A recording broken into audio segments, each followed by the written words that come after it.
Welcome to Virginia's Next Steps Transition Training Program for families, youth, and professionals.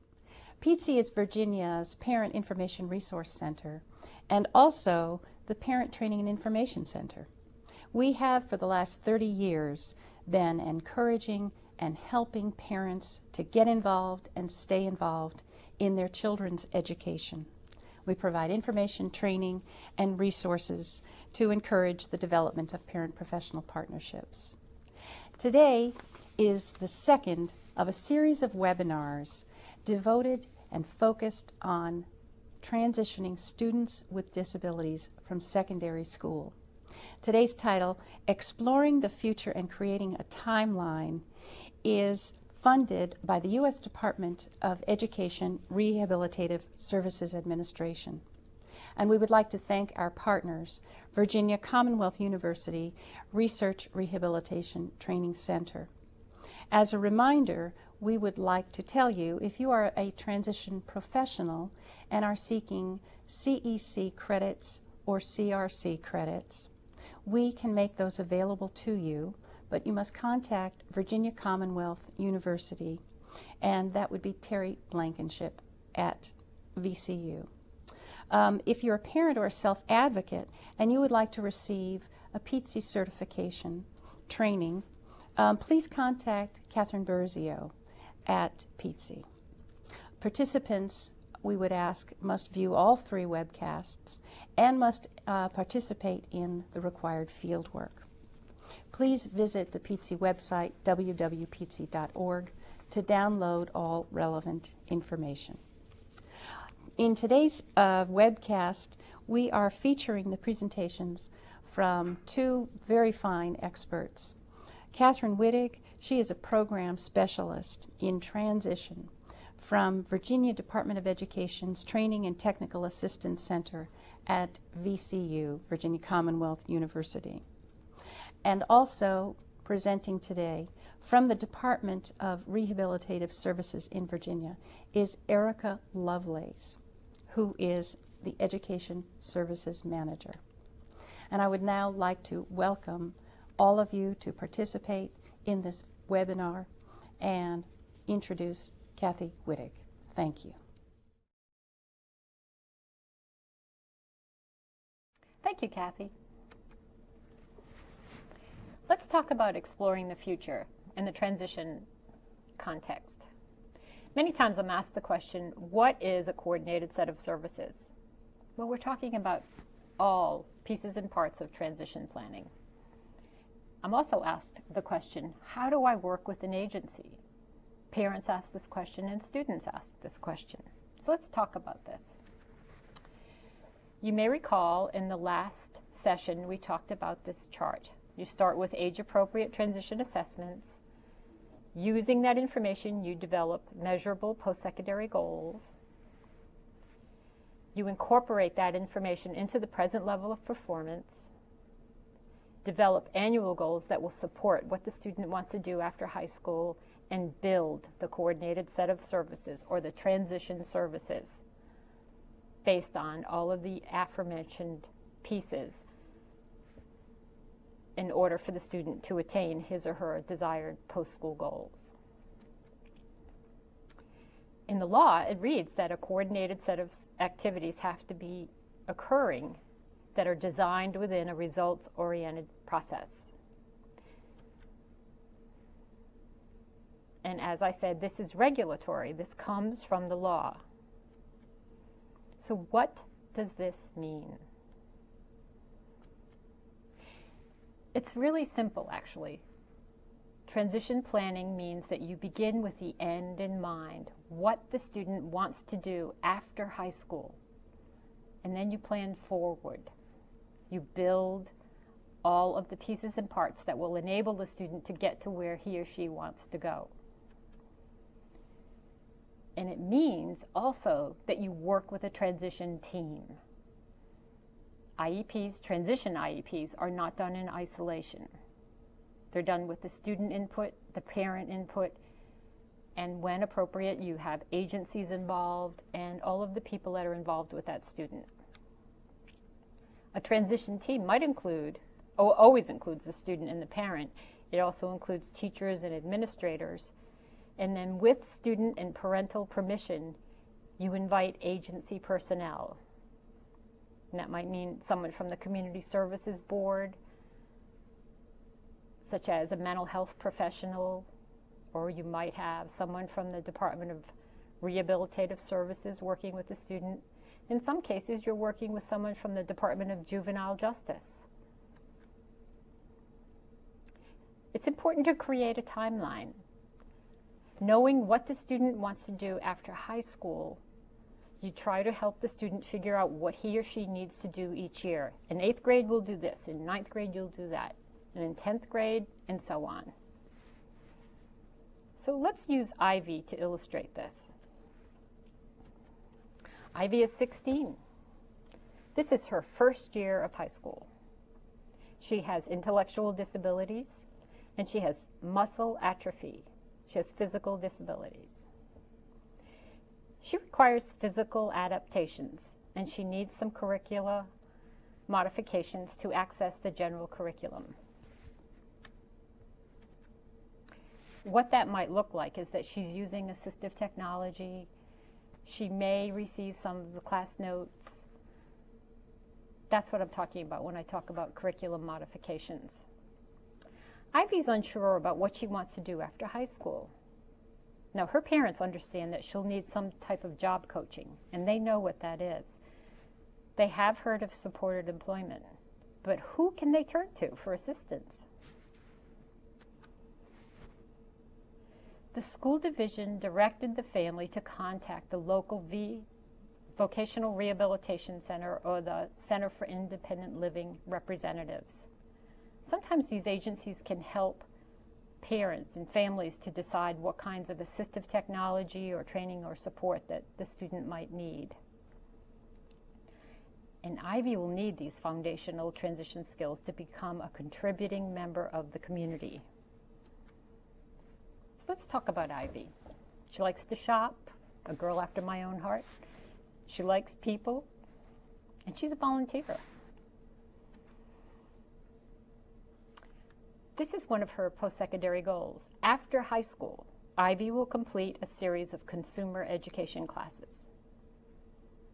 And that's through the adult education courses within the school division. It might occur at a community college. After high school, and for education and training, she will participate in on-the-job training with a local retailer with the ultimate goal of working. After high school, Ivy will be employed part-time with a retailer. Do you see how they connect? For independent living, after high school, Ivy will use a grocery list and shop for needed items. Now, this is a goal for Ivy. This is not mom's goal or teacher's goal. This is what Ivy wants to learn to do. She wants to be independent in this area. In the area of independent living, after high school, Ivy will live in an apartment with one or more roommates. She knows someone that does that. And she and her parents are seeking out the supports that Ivy will require so that at some point Ivy can live in an apartment with some roommates. This is what Ivy's present level of performance looks like. Following high school, Ivy plans to work in a supported employment position at a local box store retailer. We're talking about one of those big box kinds of stores. She has several favorites. She met with a voc rehab counselor to discuss job coaching options. Now, sometimes we're asked questions about the age of majority and how that plays into a transition IEP process. And this is right from the law. A state has to provide that when a child with a disability reaches the age of majority under state law that applies to all children, except for a student that has been declared or determined to be incompetent under the state's law, The public agency, and that means the school division, must provide any notice required to participate in the IEP to both the child and the parents. So what does this mean? This means when you send an invitation to an IEP meeting, you should always invite the student. But sometimes you have to remember that it's the student's name first. And when a student is at the age of majority, you always have to invite the student. And then the parents come secondarily. And all rights are accorded to the parents under Part B of the Act. And they're talking about the federal law. All of the rights transfer to the child. That means that the child or the student, the youth, signs the IEP. The student has the right to manage his or her own IEP when the student reaches the age of majority. This is what that means. When we discuss a coordinated set of services, as we did before, we talk about working with many agencies. We talk about linkages to agencies that will help the student. And it's important for teachers to understand what the function is of a state agency such as Voc Rehab or the Department of Rehabilitative Services. We have Erica Lovelace with us today to discuss what her agency does and how that agency assists students in the transition process. But it's really important for teachers and the rest of the transition team to understand that it's the parent and the student that make the connection to that agency. Teachers must understand that they just can't indiscriminately write, Voc Rehab will do this for the student. The Department of Rehab Services has to have a voice in this process, driven by what the student wants to do after high school. So, with that said, Erica Lovelace will discuss the Department of Rehab Services. Thank you.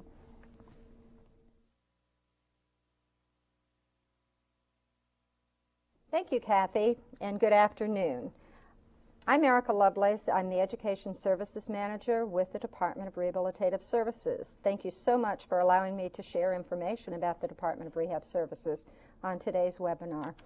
I'd like to start by sharing with you the three major components of transition as seen by the Department of Rehabilitative Services.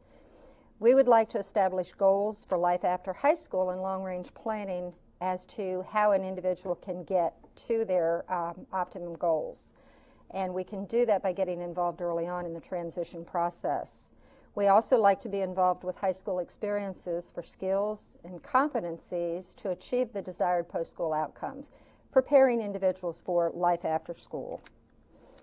We also want to identify and establish linkages for post-school supports before exiting from high school.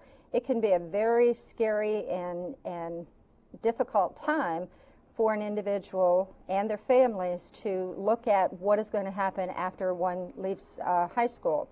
We'd like to be involved in that process so that we can work with the student and their family as they make their exit from high school to the adult world.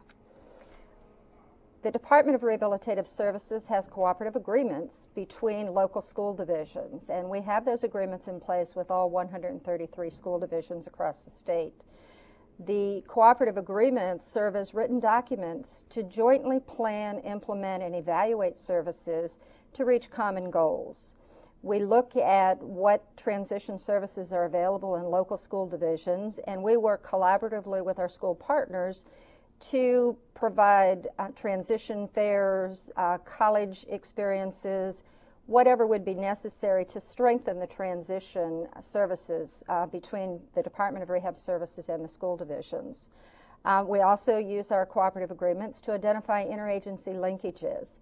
In many of our cooperative agreements, we involve the Community Services Board as one of our partners in reaching transition goals. The cooperative agreement also promotes coordination of services so that the local school divisions and the local Department of Rehab Service offices are all working on the same set of goals for students with disabilities. We have legislation that supports transition for DRS, and that is primarily the Rehabilitation Act. That act focuses on career development, competitive employment, integrated labor market employment, as well as self-sufficiency. Legislation that supports transition for schools is the Individuals with Disabilities Education Improvement Act, and that law requires further education, employment, and adult living. As you can see, the laws are similar in their purpose as they relate to transition. The laws actually require that the Department of Rehab Services, as well as local school divisions, work together to assist students toward long-range goals and to reaching their transition goals. The laws require that we have interagency collaboration, and that is the reason that we have the local cooperative agreements, as well as the cooperative agreement that exists at the state level. Just to give you a little information about DRS, DRS is an adult service agency. DRS has been around for over 70 years. We started out helping individuals coming back from World War I. It has grown over the years to work with individuals in transition, and our youth population has actually gained in importance with the Department of Rehab Services.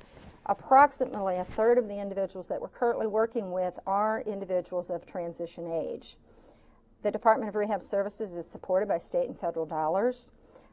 We are a federal program through Rehabilitation Services Administration. However, we are supported by our state legislation as well. Every state has a VR system, and I share that with you so that if for any reason you would ever move from Virginia to another state, you will be aware that a VR program exists in every state within the country.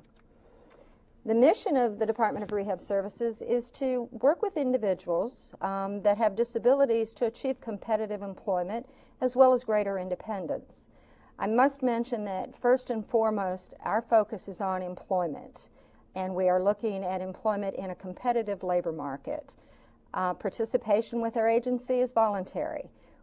We cannot mandate that an individual be involved with the Department of Rehab Services.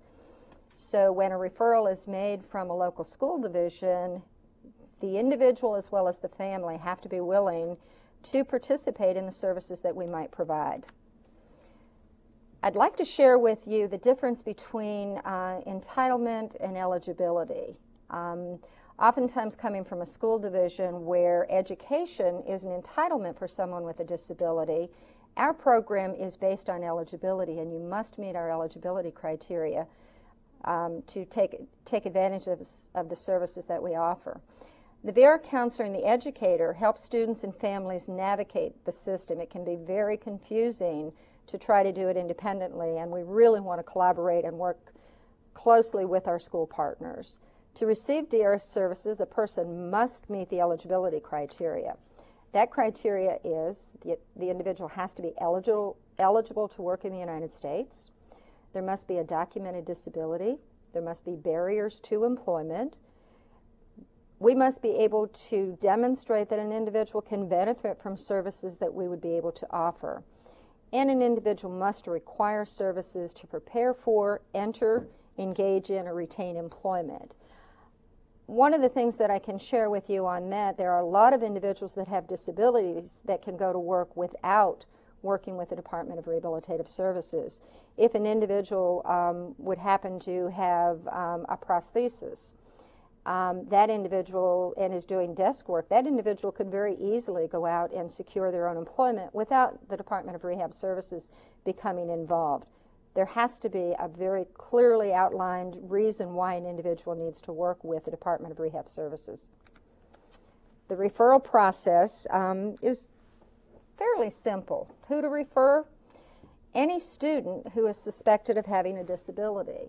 The referral can come from school personnel. The referral can come from a family member. The referral can come from a student themselves who's interested in services. Medical staff can make a referral. When to refer? When we're looking at the transition process, we really want to look at 3 years prior to an individual exiting the school system.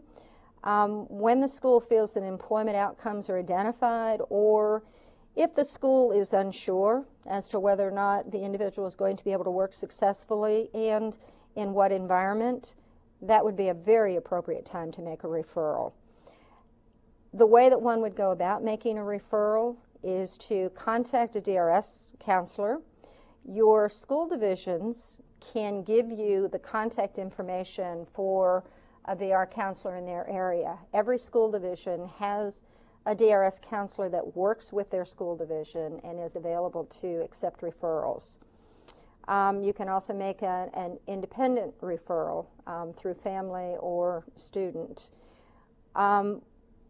When the school is making the referral, we would want to make sure that we have a signed release of information form so that we can access school records for the individual, so that we can be provided the necessary referral information to move the case forward.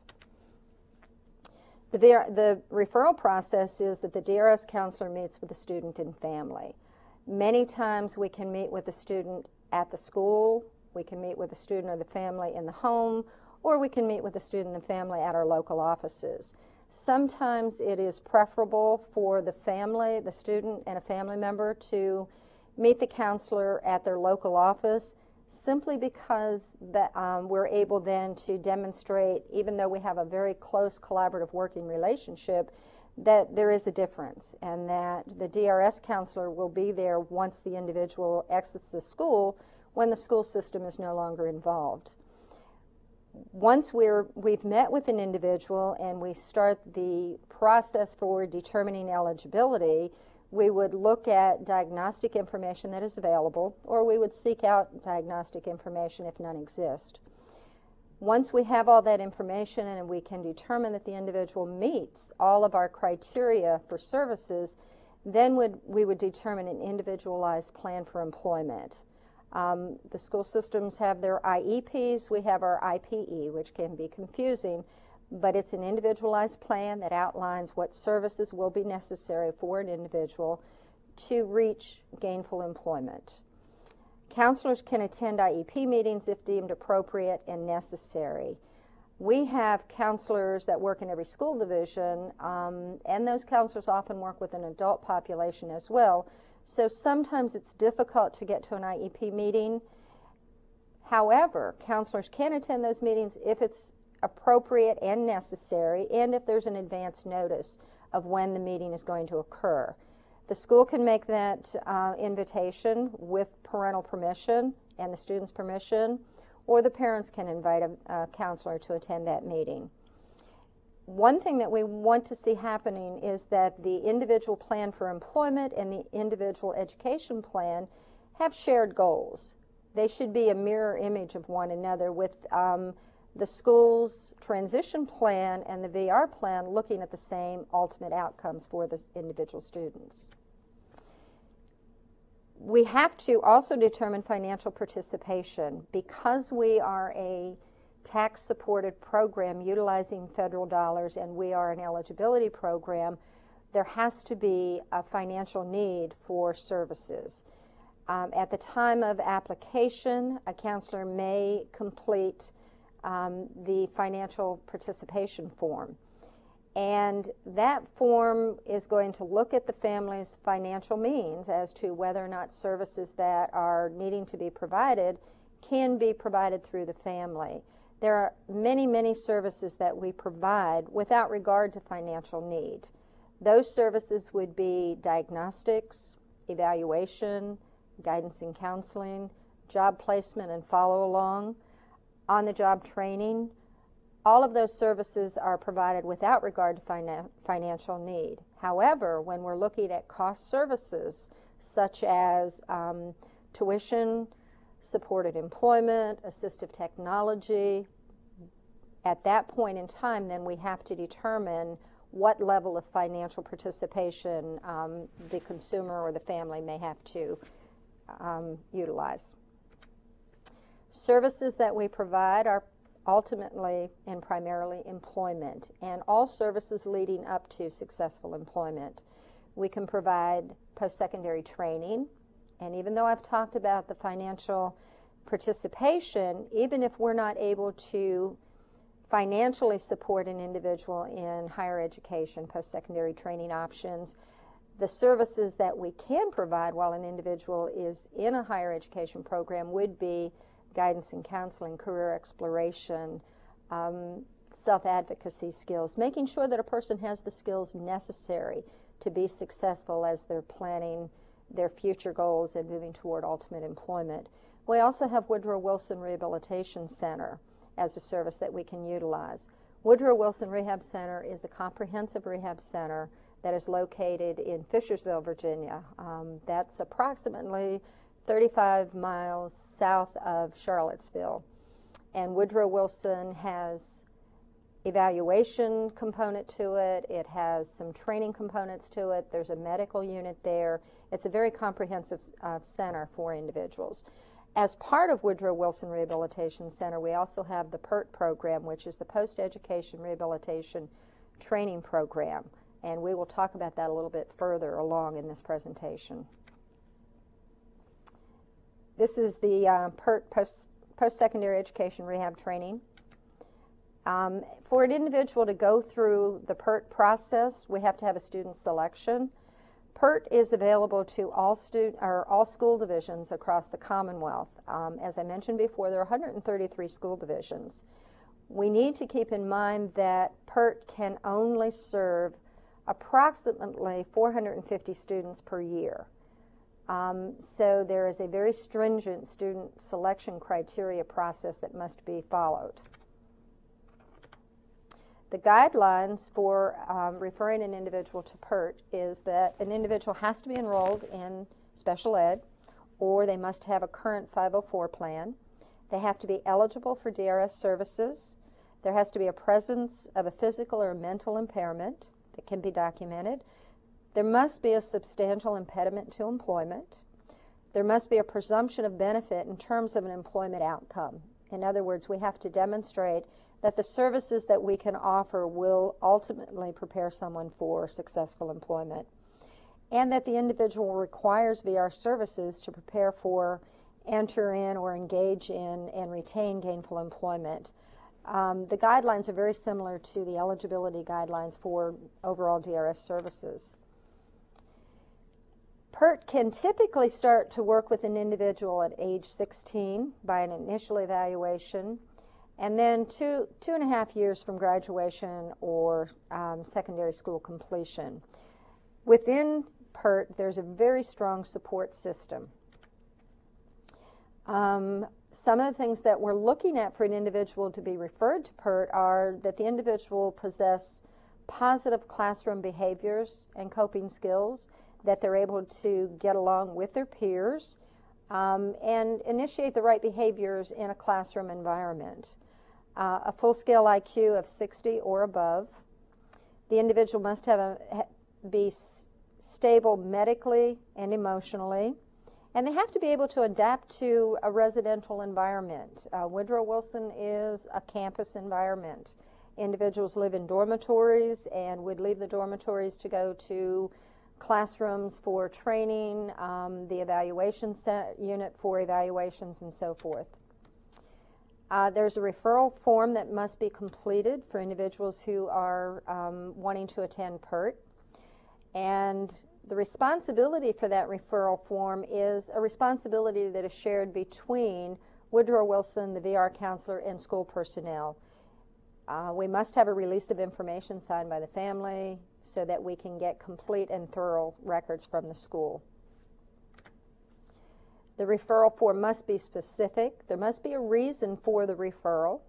There must be objectives stated as to what is it that an individual is hoping to accomplish by attending Woodrow Wilson's PERT program. And at the completion of the PERT experience, there is a comprehensive report. And it's also important that we know how many copies of the report are necessary and who that report should be sent to. We mentioned earlier that the IQ cutoff is 60. However, there are many students who don't necessarily meet those guidelines, and we can look at admission through a candidate admissions review panel or a CARP process. And that is having a meeting talking about the individual's capabilities, limitations. Oftentimes individuals can function much better in an environment than what they would appear to function on a paper, and observations that are made. PERT is a team process, and the things that we're looking at are the goals and the dreams, the visions and outcomes that an individual might have, what their current level of educational performance might be, a statement of their transition services and their needs within the education plan, a statement of needed transition services, which is long-range plans for adult life. What types of services will an individual need to become successful upon completion of high school? Annual goals, and also short-term objectives and benchmarks so that we can measure how successful an individual is being in the process. We want to look at a case study right now, and Kathy talked about this case study earlier.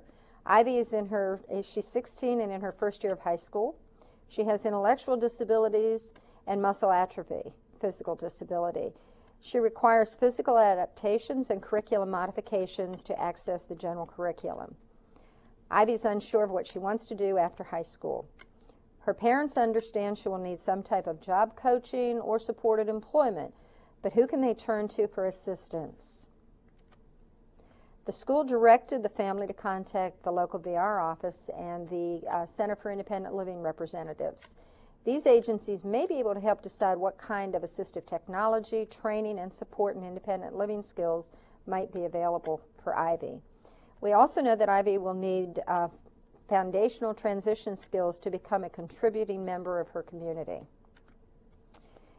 One of the things that we want to look at with Ivy is we want to know what her dreams are, what her hopes are, what her visions, where does she want to be when she leaves school, what are her interests and her preferences and her goals once she exits the school system. The Department of Rehab Services will use tools, evaluation tools, observations, working with the student and the family to help identify what those hopes and visions are.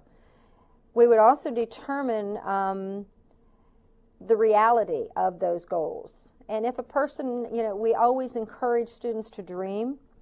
We also recognize that we can't always achieve our ultimate dreams. However, we can, let's say for instance, an individual is interested in becoming an airline pilot, but doesn't have the physical skills to do that. We can look at what is it about that career field that is of interest to this individual. And through that, we can find hopefully some other alternatives within the area of aviation that a person is going to be able to be successful at. So we'll look at the overall career area and not just one specific career path.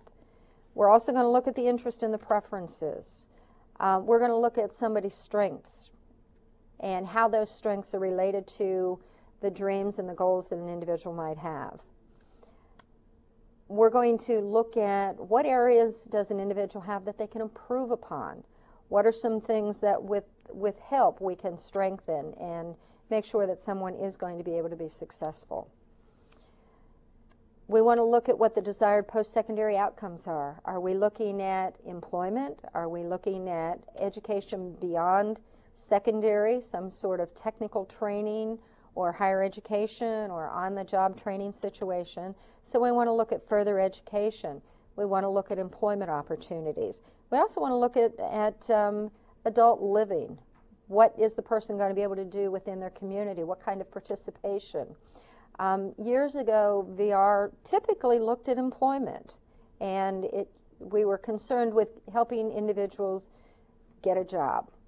We're now recognizing that there's more than just employment. An individual has to be happy living in their community. They have to have social and recreation outlets, and they have to be able to function within their environment beyond just going to a job on a daily basis. And VR looks at all of those aspects. We also need to know when an individual is referred to us, and we can learn this through working with the school. What is the diploma status? Within Virginia, we have many, many types of diplomas that are issued. And we need to know, is the person going to be exiting the school? with an advanced diploma, with a standard diploma, a modified standard diploma, an IEP diploma. What types of assessments have the individuals had while they've been in school? And how much participation has the individual been able to be involved in their ultimate plan? The linkages and referrals that are needed within transition for employment. We want to make sure that there's a case manager involved, and oftentimes there's more than one case manager. The VR counselor can provide case management. If an individual is working with the Community Services Board, that individual may be, or that agency may be providing case management. DRS is going to provide follow-along, and if the person has been at Woodrow Wilson, then we're going to work with Woodrow Wilson so that they know where the person is going and how helpful that program has been. We also want to work with the workforce investment folks and summer employment. VR for a long time only looked at full-time gainful employment. As we look at youth in transition, we recognize that summer employment is so very important for youth exiting the school system. It's unrealistic for us oftentimes to anticipate that an individual is going to be able to exit the school system and move into employment and be successful. So it's so important for VR to be involved, to work with youth and various programs to see what we can do during the summer, to give youth in transition an experience during the summer as to what types of jobs they're interested in doing, what types of support they might need on these various jobs. We also want to make sure that we have referrals and linkages for post-secondary education, for colleges and universities. It's important that consumers that we work with know about disability support services offices and the financial assistance that might be available for someone pursuing higher education. Training programs, financial assistance, and apprenticeships. There are many employers that provide apprenticeship opportunities and on-the-job training experiences, and we'll work with individuals to do that. We also may be able to help Ivy in her pursuits in terms of providing an on-the-job training experience for her. We want to make sure that somebody has leisure opportunities, and we would work with making sure that an individual that qualifies for Special Olympics is connected with that program, as well as any local wheelchair sports club programs that might be available. Essential transition service and planning elements, we're looking at job search skills, job maintenance skills. Many people can get a job, but can they keep the job? Do individuals know how to search for jobs?